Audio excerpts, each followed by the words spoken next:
The Boy Staters know me. Most of the girls don't just yet. My name is John Brady, and I attended Boy State a really long time ago. I've been blessed, really beyond what I've rightfully earned, to serve Girls State for the last 10 years and Boy State for a mind-bending 33. So I've basically spent about 8 months of my life collectively living at these programs, and I talk about them a lot. I make no secret of being proud of my service here. I'm proud of all the staff here.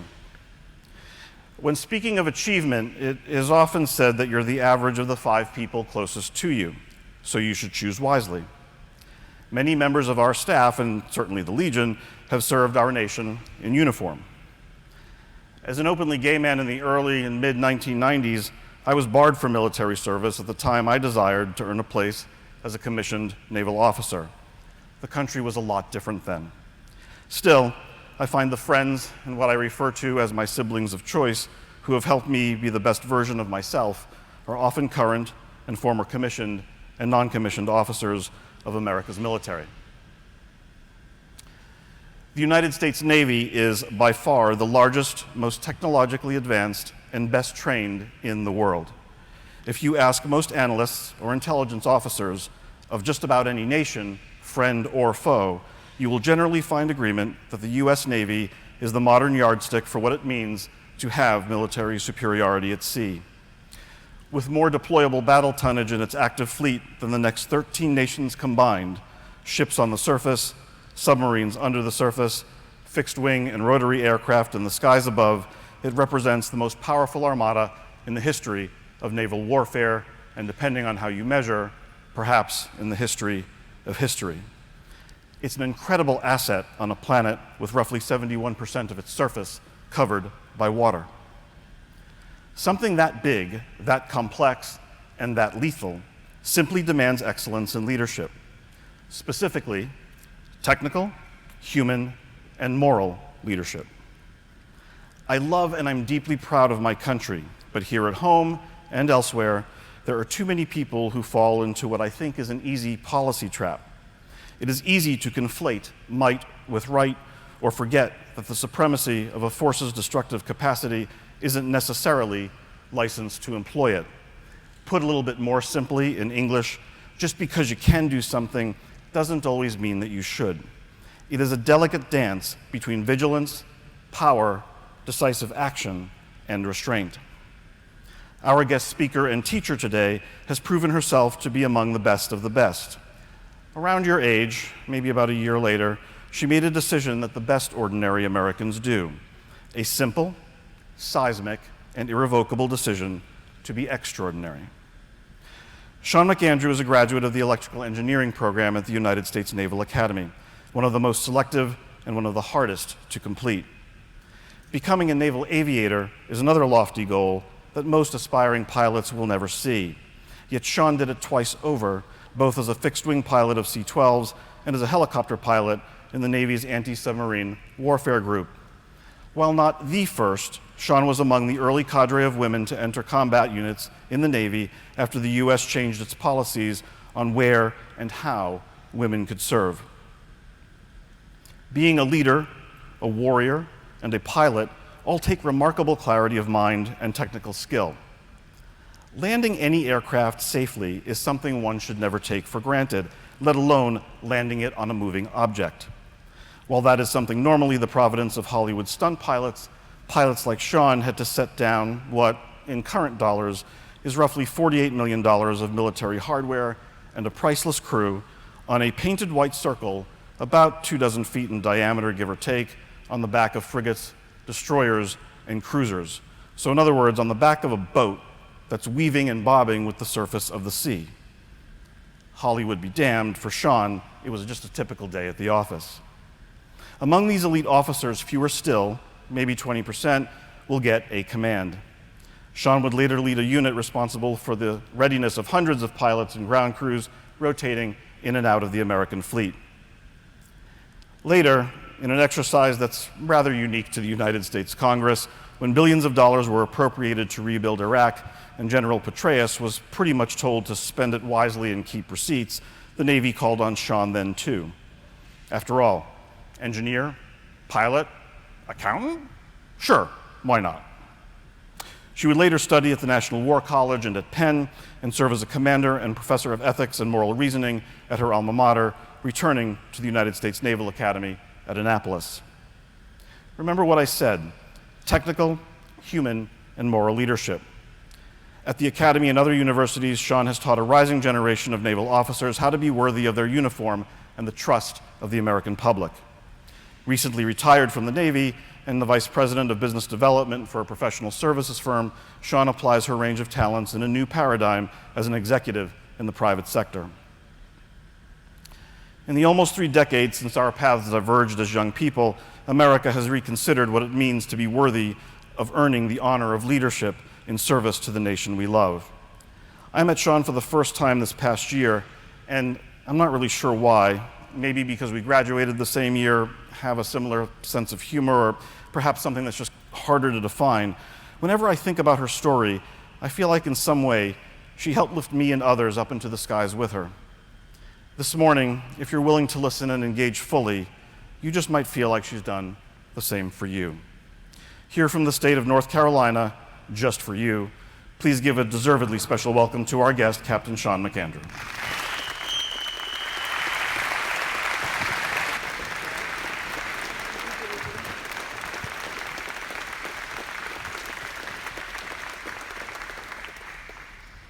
Thank you all. I really appreciate that warm welcome.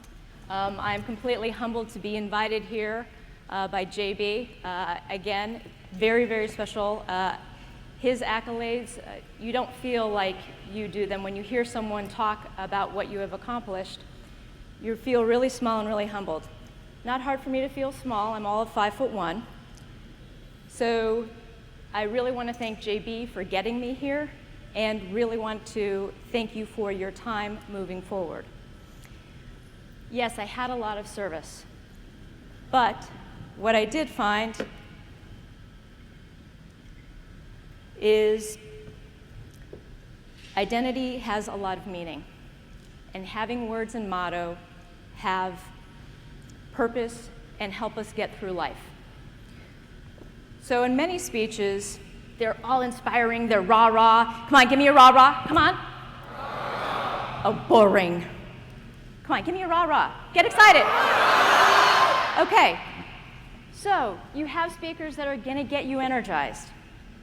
I'm gonna try and do that, but I'm also gonna try and do a little bit more. This blue chair, this single, lowly blue chair, probably less comfortable than the chairs you're sitting in right now. I spent 3 hours pondering a decision in flight school. 3 hours. I had spent the previous 2 years pondering the same question. All right, how many people here have seen Top Gun? Okay. So when I say jets, you know what that means. So I had a choice between jets and helicopters. And I had to put it down on a card about this big. Not very big. It was a list of my preference. And that preference was going to set the direction of my life. How do you make a decision like that? What do you even think about when you're sitting there contemplating what in the world you're going to do? I'll go through a little of it. Jets. Do I have to say anything about wicked cool jets? You've seen Top Gun. Does that make sense? Oh yeah, makes sense. Okay? Highly attracted. I was attracted to it before the original Top Gun actually came out. So I had been thinking of this since 7th grade. That's what I wanted to do. But my senior year in college, I was introduced to this helicopter called the H-60 that was way cool, and they had great people.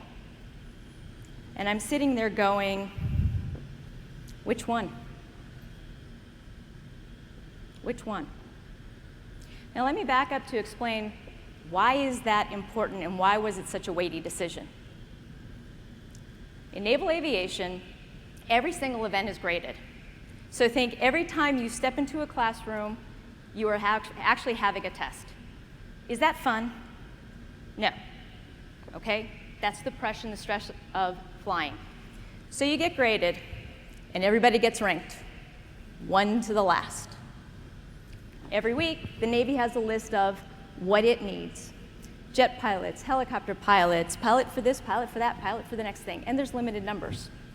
And there's a group of people who have to go up, about an inch up. Okay. That better? No. We can accommodate. We can change and roll as we go. So getting this list to marry to that list, you put in those cards, and everybody gets to have their pick. But there's only one person who gets their pick. Number one. Naval aviation is highly competitive. And it always is, always have. But there's been one unwritten rule in naval aviation is the top of their class gets their first choice. So, I have a friend. You probably have friends like this. Have you ever met a person or had a friend who's always in the know? Yeah. Okay? It seems like whatever policy or whatever decision or whatever is going on, you have that friend. Okay, I had that friend in flight school. He was one of my classmates at the Naval Academy, and he was also in my squadron. There were actually 5 squadrons for training. So he was in my squadron, and we were in the hallway getting ready to select. And he comes up to me. His name's Robbie.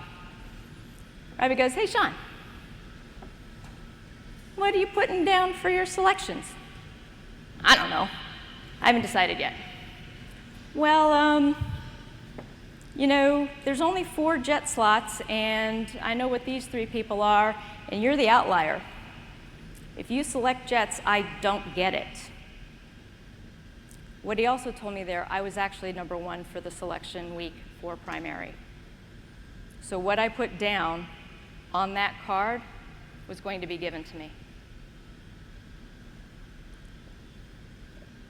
Pretty weighty. So now I know that somebody else's decisions actually are impacting me. Does that impact how I decide? It shouldn't, but does it? Yeah, it goes through your mind. So what did I think about? Well, I thought, what would my life be like through both paths? And which one was going to be more successful? Where was I going to succeed? Where was I going to be a better person for it? At 2 hours and 59 minutes, the women in the office say, "Sweetie, you got to turn your card in." So I wrote it down, and I turned it in. That's what the first time that I actually used Think Forward and Choose Excellence as a means to make a decision. Now, as we get into it, everybody get your phone out. Get your phone out. We got to participate. I'm not the smartest person in here. You may not have a choice between naval aviation platforms, but you will have choices that change the direction of your life. I believe Think Forward and Choose Excellence can guide you during those challenges, both during and possibly to prevent them. Having led thousands of students into leadership roles has allowed me to create, test, and iterate on this philosophy. I know many of the previous students have been able to survive and even thrive using these words. Now I need your help. When you go to the QR code, it should ask for a definition of excellence. I want you to give me your definition of excellence. It is anonymous. There is no email attached to it. Put in your definition of excellence. And while you do that, I get to do this cool thing where I get to have a selfie with you guys. Absolutely. Hey, it wouldn't be technology unless we actually got to do this fun stuff. Hey, everybody wave. Awesome, thank you all. Hey, I gotta get you to keep participating in this somehow. It's a way to keep you engaged. You're smiling. That means I'm doing well. All right. Woo. That's why I have the glasses. All right, success. being the best you can be, going above your own means of success, the courage to resolve to do what others do not, achievement of success financially and socially, perfecting something. Let me keep going. Completion of tasks without error. You guys are awesome. Borderline perfection. Going above your own means. I love it. Now, how does Merriam-Webster define excellence? The quality of being excellent. Wah, wah. Is that very helpful? No, it's not. And then, to go a step further, the definition of excellence per Merriam-Webster is eminently good, first class. That's not very helpful. Exactly, thank you. Poor quality. But when I said excellence, almost every single one of you, I have well over 200 responses, you all have a definition and an understanding of excellence that means something to you. That's good. But for us to be on the same page, when I'm talking about excellence and what it means, this is my definition of excellence. All right? Habit. It's a journey. Striving for perfection. A lot of you had put perfection in here. High standards. All of those things are part of excellence. Why does that matter? Because you're going to be thinking about excellence, and I'm going to ask you to be thinking what excellence means to you, and it's going to change based on the context. I put the word habit in there. I'll get more to that later, but habit is what ends up being you on a day-to-day basis that everybody sees. In many ways, you are a culmination of your habits. I also say striving for perfection. There is no way you can hold yourself to a perfect standard. There is no such thing. You, me, all of us are human. We're going to fail to get there, and that's okay.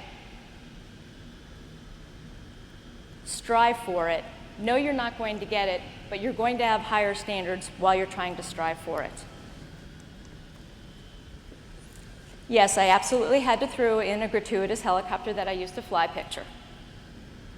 So think. There's two types of thinking in my mind. There's thinking fast and thinking slow. It's the Kahneman model. How many of you have learned how to ride a bike? Okay, excellent. That's what I was hoping for. When you had your training wheels on or you're first about to take them off, what was your mind doing and how did you feel? Were you thinking about the pedals and the balance? And oh my God, how do I keep this thing upright? And then fell down. I did. Now, if I were to ask you to get on a bike, do you even think about the pedals or the steering or anything? No. That first, where you're learning a skill, is thinking slow. Your brain is working really hard to process everything, to make decisions, and act. After you learn a skill, after you make it a habit, you think fast. The think that I'm talking about here in Think Forward, Choose Excellence is the think slow, so that you get and you have the habit of the better thinking fast. Forward. It's a direction. How many of you have walked out of the house and forgotten something you needed for school? Okay.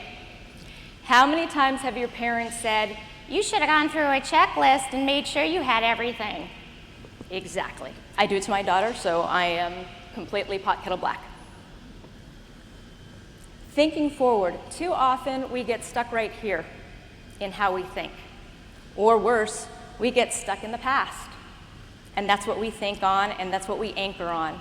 And those thoughts swirl and swirl and swirl. It takes effort, it takes thinking slow to think forward. So that is the direction that I want you to think to the future. The next hour, the next day, the next week, the next month, the next 5 to 10 years. That's what think forward means. And now choose. You are an active participant in your life. Your life is about choices and trade-off and sacrifice. You can be passive or active in that choosing. Have you ever had an opportunity and just kind of sat back to see what happens? Yeah. Why'd you choose to be here? Because you chose. You did get selected, but then you still chose to be here. Why? You need to think through that. And you need to think through the choices, because everything, the school you go to, the education you receive, the job you pick, the friends you associate with, they are all choices. And they are all important, and they should be done actively together.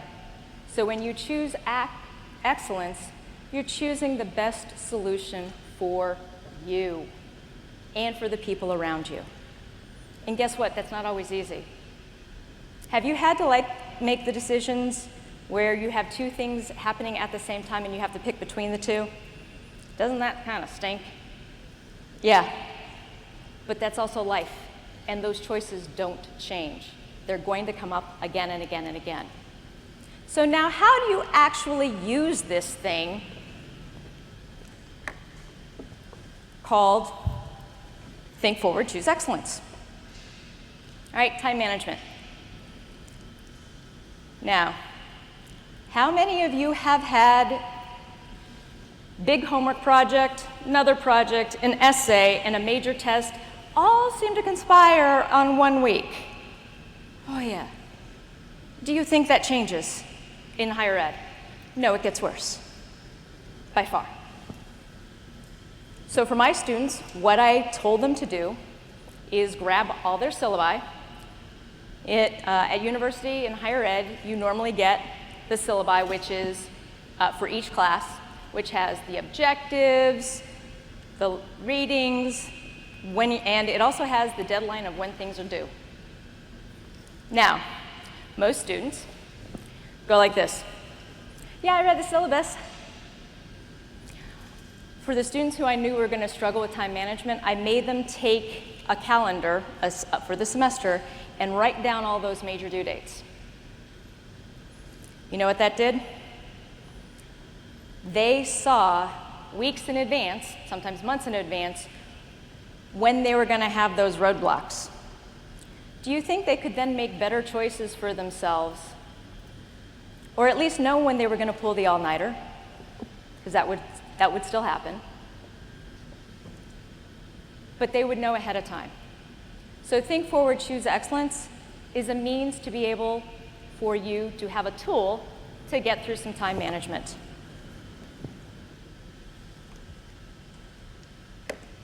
All right, decision making.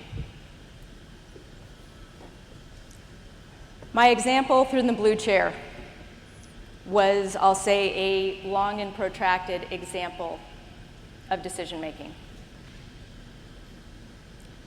But this is where the habits and Think Forward, Choose Excellence also come into effect. How many people have ever seen NVGs? Night vision goggles. All right, have you seen where they're the two tubes that look like binoculars? All right, put your hands up and look through like this, okay? Is it easy to see what's going on around you when you've got these on? No, it's not. All right, now, I'm flying a helicopter, keeping it hover, and I have basically toilet paper tubes on my eyes being able to look out. All right, that's what it's like flying NVGs.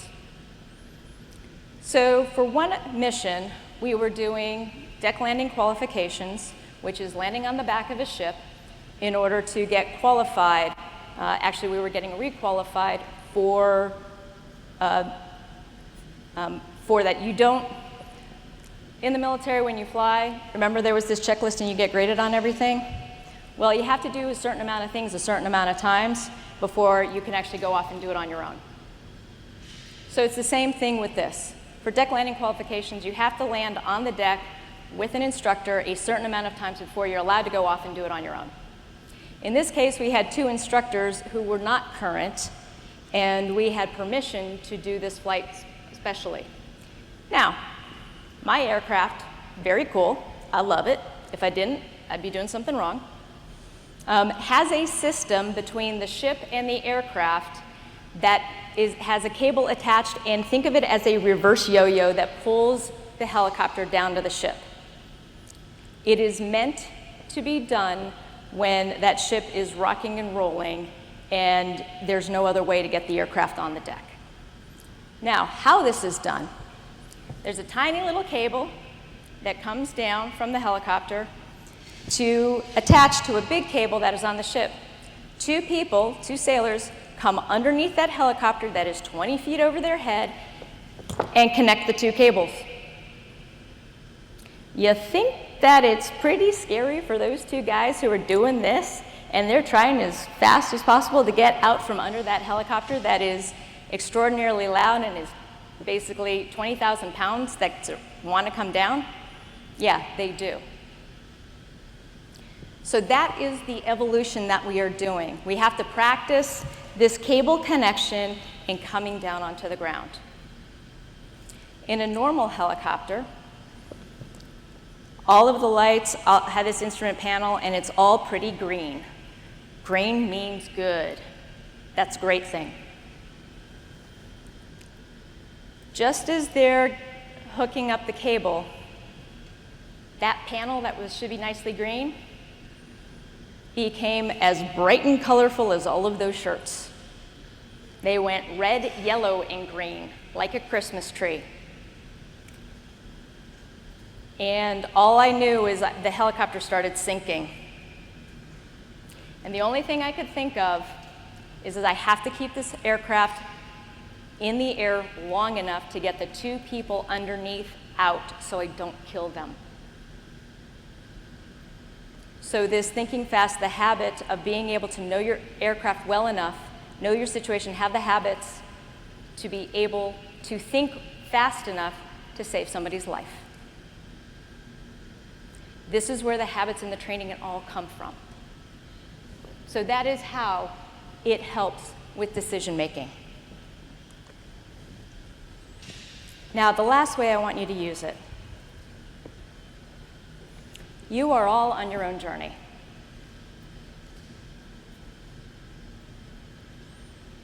You are here, and you are learning in a civics group and organization more about what it means to actually serve and what it actually takes to govern in a small, controlled setting. You all are not going to get along. You are going to have disagreements. And then some of you are going to be best friends for life. All right, think forward and choose excellence. Who do you want to become? And how are you going to get there? Have you thought through the person you want to become day in and day out and be known for, not just today, but also in the future? What does that excellence look like to you? And then what choices are you going to make to be excellent?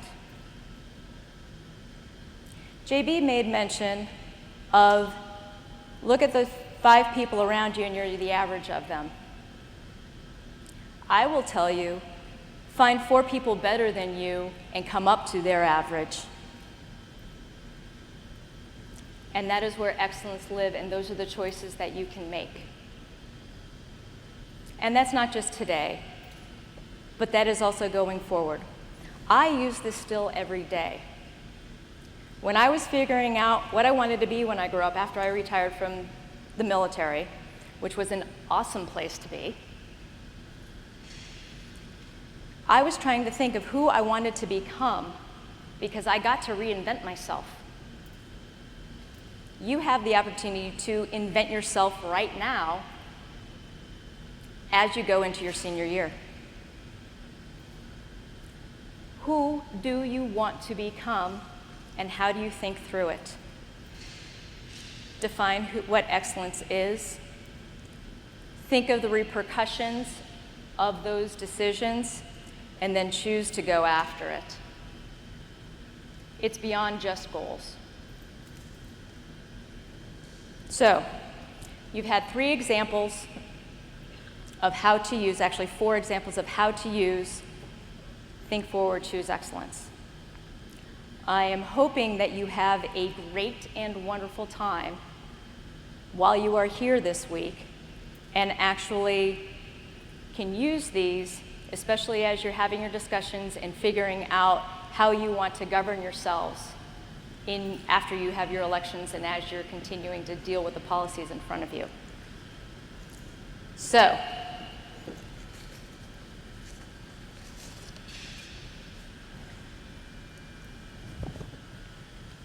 think forward, choose excellence.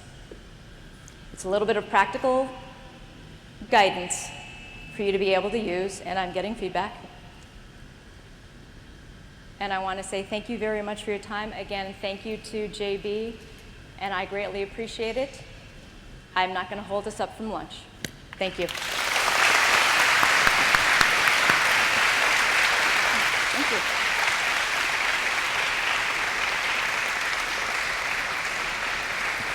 I'm up for questions. Well, no. What was funny, I'm like, okay, end it on time. Hey, if you would like to have any questions, I'm here. If you are hungry from lunch, we can figure that out too. We've already pushed lunch back by just a little bit, so at this point, and we have a couple of announcements at the end, but if you have questions, there's mics set up in the center, at the edges. The center's probably going to be the easier one, but Alex is turning them on. It's not very often you get to ask somebody like Shaun anything that you want. Now's your chance. Just get to your questions so there's opportunities for others to ask questions. Okay. Good morning. Thank you for coming. My name is Shay Garland. I just first wanted to start with how and when did you know you wanted to attend one of the academies? Sure. Come on up, Jay. Come on up. First one brave enough to ask a question. I don't want to get in front of the speaker, but thank you very much. Thank you. Okay, so the question was, when did I know I wanted to go to one of the service academies? All right, I was weird, and I'm not suggesting that this is the best course of action or that you are behind. I knew in 7th grade that I wanted to go to the Naval Academy. It was not any service academy, it was specifically the Naval Academy. And I had done a tour with my parents, walking around the yard, which is the campus, and I turned to them and I said, I'm coming here. And it was kind of that simple. And I put all of my focus on gaining that goal. I didn't get it. I was actually an alternate for selection, so I didn't find out until May 2nd of my senior year, so I already had deposits at another university. But put my mind to it and actually accomplished it. But that's when I know. Thank you, Jay, for that question.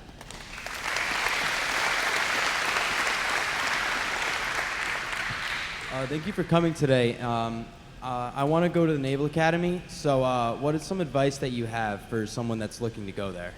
Okay. One, and there's a difference of being there and there's a difference of getting in. So I'm going to go for the getting in part. All right? Events like these, having good grades and being physically fit, that morally, mentally, physically, are very important to the admissions program. So they want to see that you are a whole person.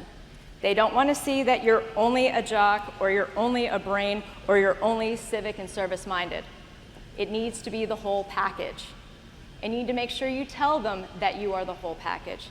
So this program is very much valued for selection at a service academy, but it's also very valued in admissions in general for other universities, because it shows you got selected from among your peers, from your respective high schools, so they think you're a cut above. You come in and compete and you have education and experience doing leadership and governing and understanding what service is. So it is valued not just by the service academies, but by all universities. So those are the things that I'll say in this short form, I can tell you. If you want, I am going to lunch. If you want to find me at the table, I'll be happy to chat more. Thank you. All right. Okay, over here. Hi, I'm Victoria Grieve from the town of Loyalty, but in real life I'm from North Attleboro.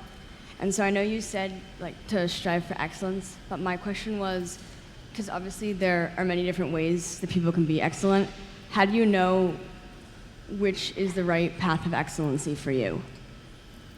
Sometimes you don't. All right, and sometimes you know and you won't admit it to yourself.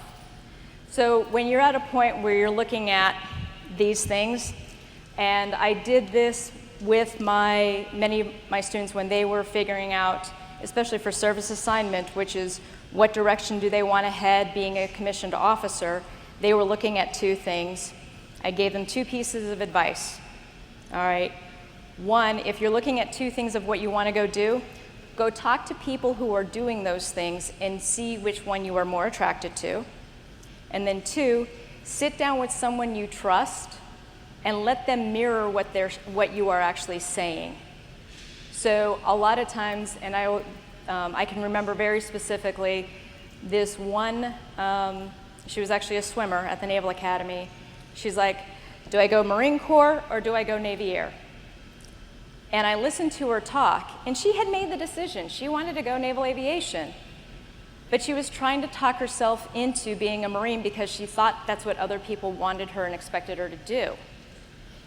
So when you are at this, and she didn't hear that in herself or in her own mind until she had somebody else tell that back to her once they had listened to what the situation that was bothering her. So, two different pieces. Use a sounding board. The other is talk to others in the two different areas and see which one actually resonates with you, because you'll figure it out. That will help you figure it out. Thank you. You're welcome. All right, middle. So this kind of goes off of what you just said. How did you, so I'm looking into either going into the Navy or the Air Force because I want to fly. And obviously, I feel like the choice for flying is the Air Force. So I'm wondering what made you decide the Navy over the Air Force or another branch? It was the best decision I ever did. And here's the thing is I couldn't tell you then why Navy over Air Force. Navy fits my personality, okay? My personality, and I'm gonna relate it to, the difference. A ship's captain goes over the horizon, is given their orders, and leaves. So they are very execution focused. They have the last word, and their decisions are tantamount because they can't go back and ask. And so you have individualized units that have their own culture. All right. For the Army and then the Air Force, which was born of the Army, an Army is an occupying force. All of the units have to look the same. It is why the Army relies on strict doctrine, strict rules, strict procedures to go in. So the Air Force is more rules-based than the Navy and of what they can do. The easiest way I can describe it in naval aviation versus Air Force aviation, a naval aviator will look at the books and of what they're asked to do and say, does it prohibit me from doing it? No, then I'll do it.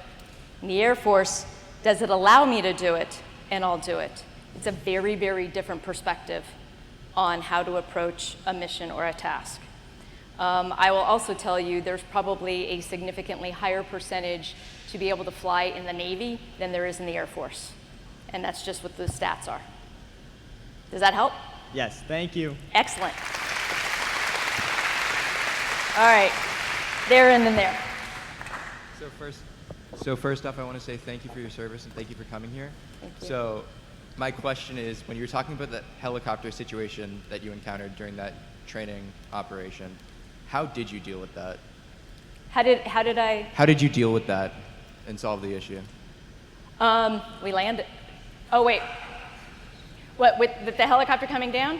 Yeah, with the people were still under it and it was sinking. Here's the thing is I kept it, and you had radio communications, and I think I screamed, "Get them clear," something to that effect.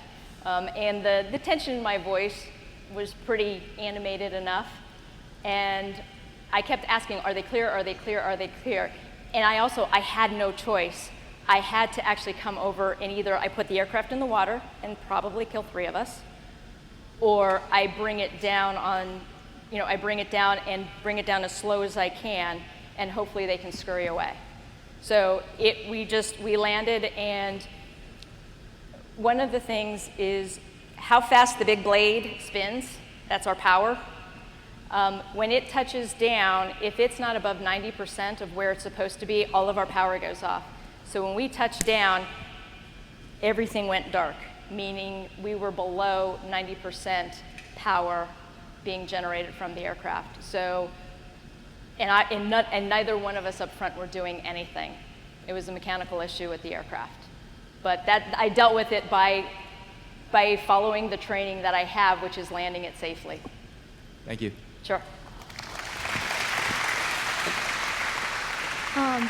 My name's Lorelai. I'm from the town of Unity, but in real life I'm from Walpole. I wanted to start off by saying thank you for coming to speak to us today, and thank you for your service.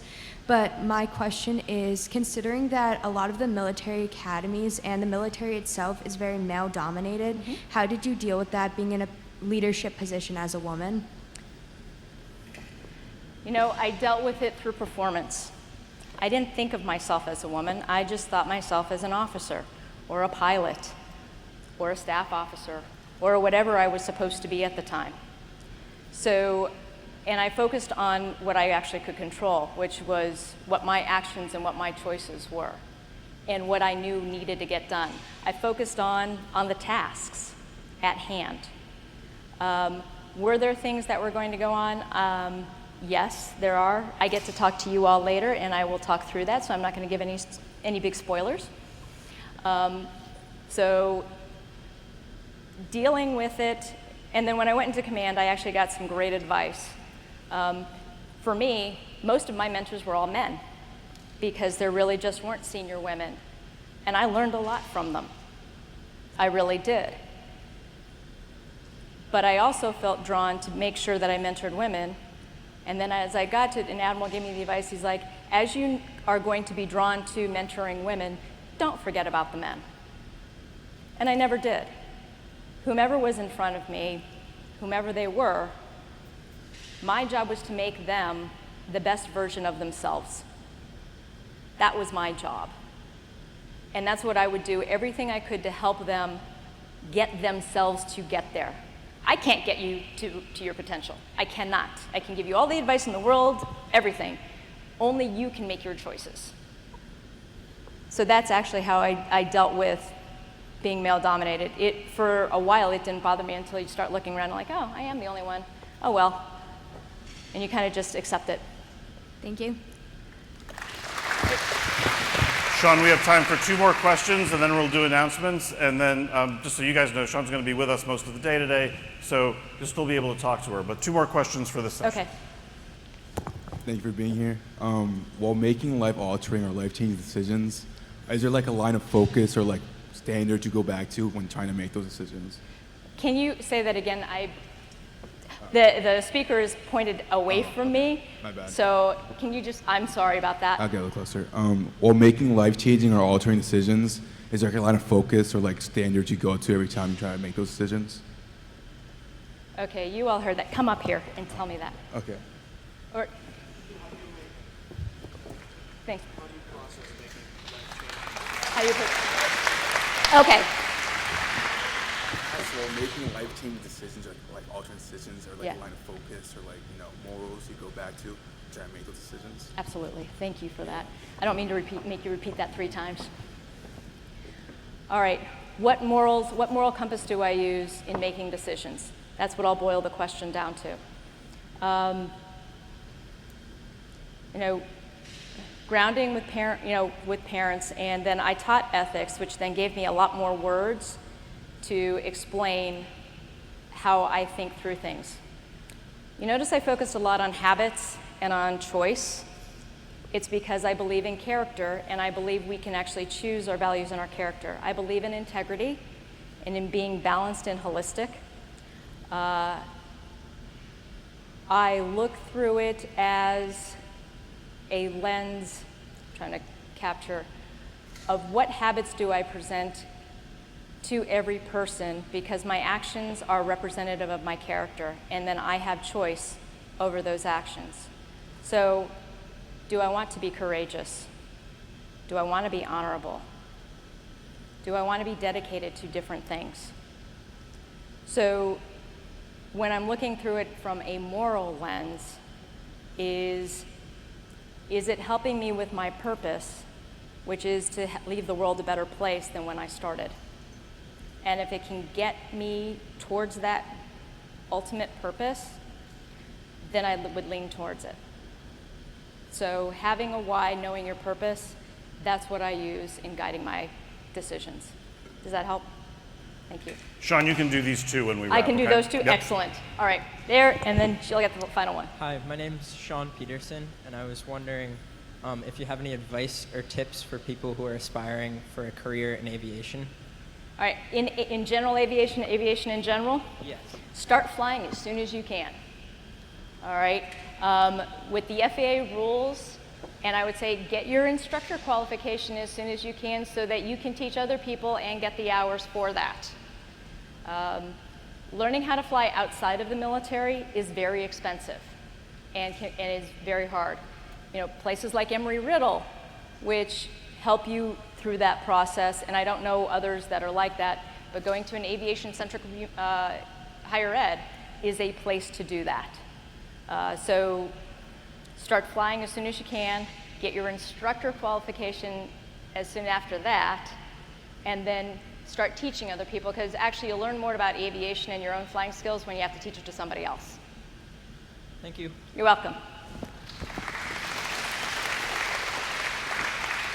Hi, my name is Reagan Rock, and I'm from the town of Democracy. So the boy skater in front of me actually had a very similar question that I did, but I was wondering, in such a very life-threatening situation, how do you calm your nerves and anxieties while also trying to have a high level of performance? While I was in Iraq, I figured out we had about 600 rounds of ammunition shot at us in the green zone, and it was very indiscriminate fire. And so you have a choice. Do you succumb to the fear, or do you continue functioning? And I found it was a choice. I could either let my fears and let my thoughts run wild, or I could focus on what I actually could control, which were my actions. So when you are in that panic, one, as funny as this sounds, breathing. Slow, methodical breathing. And this also works before a test. Count to 7, breathing in, hold for 7, breathe out for 7. Do it 3 times, especially when you're in that panic before the test of like, oh my God, I don't know anything, and your heart's going thunk, thunk, thunk, thunk, thunk, thunk, thunk, thunk. Breathing will always help you calm down. I wish I had that tactic when I was going into college, because boy, it would have helped my hiney. But that's what you actually do. You make a choice. First, you have to recognize if you're in fear. You do have to recognize and go, oh, I have a choice. And then to bring your adrenaline down, breathe, and then go make good choices. Thank you. You're welcome. All right.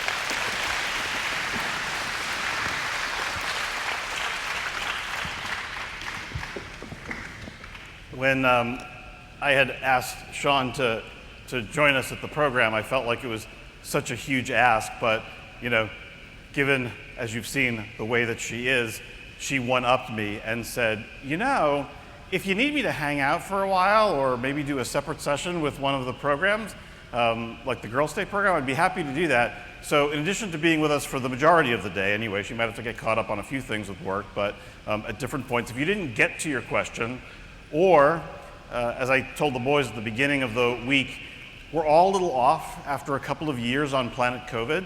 So if there's a question you want to ask, but you're feeling really anxious about asking it, feel free to turn to one of your staff members. We'll make an introduction, however it's going to get you over that hump. Because all of us are here to be resources for you, Shaun most of all, and I don't know exactly what you all have planned with Girls State for this evening, but I'm sure it'll be terrific. So Shaun, thank you so much for being with us. One more time. Thank you. Thank you all. Thanks, JD. Thank you.